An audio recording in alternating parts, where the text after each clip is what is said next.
Hey everyone, Siam here. So pretty much every day Bitcoin goes up by, 10, 50, $100, and I get 10, 50, 100 messages of people go, really suckering in for FOMO and go, oh my god, we missed the boat, blah blah blah. So this is just my personal 2 cents. It's what I'm personally doing. Whether you take it with a truckload of salt, it's completely your call. At the end of the day, none of this should even bother you because you should only be using risk capital. So as we can see, Bitcoin has broken up, and I'm really not fussed at all. So here's a couple of reasons why. So everyone is looking at this 6,000 level. Okay, this is a big level. We're smashing right into that now, and all eyes are on that. But the thing is, it's not the only level that you should be looking at. You can also very easily draw this level here. So there's another trend line. It has just as much credibility as the 6,000 line, and this really coincides around the 800 level. In fact, let's draw this correctly. Yeah, about there. So 800 level. And also, if you're to draw another level of contention, it's around this level here. You can see there's a big level which is actually around the sort of 7,000-ish, or 800, yeah. So if you were just to draw this level here, and then round up a bit for shits and giggles and call it 7,000, because yeah, you always need to give it a bit of space. What this is basically showing you is a massive area of I don't give a flying hoot what goes on. Yeah, so basically if we just do this for a little bit, yeah, that's better. Let's do it like that. Let's change the color. Let's turn it red. Nah, screw it, let's turn it pink. Pinky purple. So long story short, looking at it from a chart perspective, you really should not give a shit about Bitcoin unless it closes above 6,800, or let's call it 7,000. Give it a bit of leeway, because remember, all eyes are watching these charts, so give it a bit of smudge factor.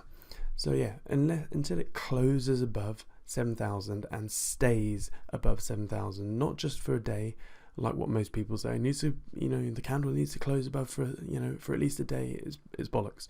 It needs to close up and stay above 7,000 for at least a week or two. Then that is where I'll then go, right, I was wrong. We are in the bull market, which isn't a great shame, because as a trend trader, which is what I am, which is the only style or form of trading which has been proven over the last 300 years, is that with trend trading you get in after the first 10-20% of the move, and you get out after the first 10-20% of the pullback. That's what happens. So I'm not worried. Also, I'm really not worried if with anything that goes on in this noise level here. So between sort of 6,000 to 7,000, you should really not care. So that's it. And this is a massive level of sort of contention and resistance. So yeah, just chill out. I do think it's highly unlikely we're going to keep on breaching through here and then moon. It's just not going to happen, ladies and gents. I exited to fiat, a few weeks ago now, probably more than a month ago. All of that money that I took out, I've reinvested in my businesses. I haven't even got it sat round in cash. That's how bearish I am at the moment. As this goes on, I'm even more bearish. It's just adding far more probability and weight to the sort of the bearish side of the argument, and I'm constantly reanalyzing myself and saying, what am I missing here? And something else I would, so by the way, if you are suckering or being done by FOMO and thinking, oh my god, if you've exited Ether at $100 or whatever it was, please just find me on LinkedIn. And I wrote this article here late April, and there's a lot of info here why the markets are doing what they're doing.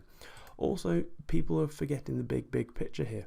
So if you look at the big run up, whoopsie daisy, if you look at this big run up from sort of early 2017 to the blow off top towards the end of that year, you have to understand that at the very least, 40% of the move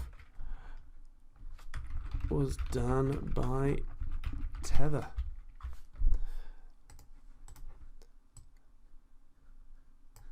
Yep. So what happened is a Bitfinex is basically the guys in charge, or the entity in charge of Tether, and what they've been doing is they've just been printing Tether like no tomorrow, and that contributed to at least 40% of the move of Bitcoin. Now, all of that Tether hasn't really been taken away from the market, so if you just check out CoinMarketCap and just type in Tether, you'll see, if we just zoom in from sort of 2017, come on baby, 2017 onwards, look at this blue line. This blue line is the market cap, i.e. how much Tether is in this market, and it's gone from pretty much, $10 million, so bugger all, and it's at 2.8, 2.7 billion dollars. It's absolutely ridiculous. Yeah, we had a bit of a fall over towards the end of 2018, but look what's happened over the last, or since the beginning of April till now. So it's gone, basically we've had about $800 million that have been pumped in the last, or since the beginning of April. Let's have a look at what happened since the beginning of April. We've had beginning of April, boom, massive movement. It's honestly like this. Please maintain the bigger picture, people. Stop looking at the price. The only reason this is happening right now is because Tether is a gangrenous, cancerous wound in the crypto market, and you absolutely cannot see any form of mooning until Bitfinex and or Tether go bust. No, in fact, Bitfinex and Tether, until they are eliminated from the picture, they go bust. They're the new Enron. Then things can move on. It's like Enron. If you're not sure what that is, Google Enron and what happened there. So yeah, once that happens, that will cause a bit of a setback. But yeah, I'm looking to re-enter around these levels, and when I do re-enter around these levels, I'm not entering because I think it's going to moon straight away. I'm there just to accumulate into ontology, get the ONG or NEO to get the gas, and just get in those cash flowing cryptos and accumulate the gas / divvies. So when eventually we do see this parabolic move, those divvies and gas are going to really come into their own. Apologies for the quiet voice. It's quite late and the two babies are asleep, and yeah, you don't wake a sleeping baby up. So that's that. Oh yeah, also don't forget, for many years Bitfinex and Tether have said that it's 100% backed by the US dollar. One Tether for $1. Well, we now know that's bullshit, and I believe it's way less than that. So yeah, now we have the New York Attorney General. I don't know anything about US courts, but Attorney General, yeah, they're looking into it right now. So that's gonna slowly unwind this shitty ball of crypto cancer. So yeah, stay classy, chill out, take a chill pill, use your fiat to grow in other places. I've literally just parked or put all the money back into my businesses. It's already made a return. Put it mostly into marketing. So yeah, have a good one all. Bye bye.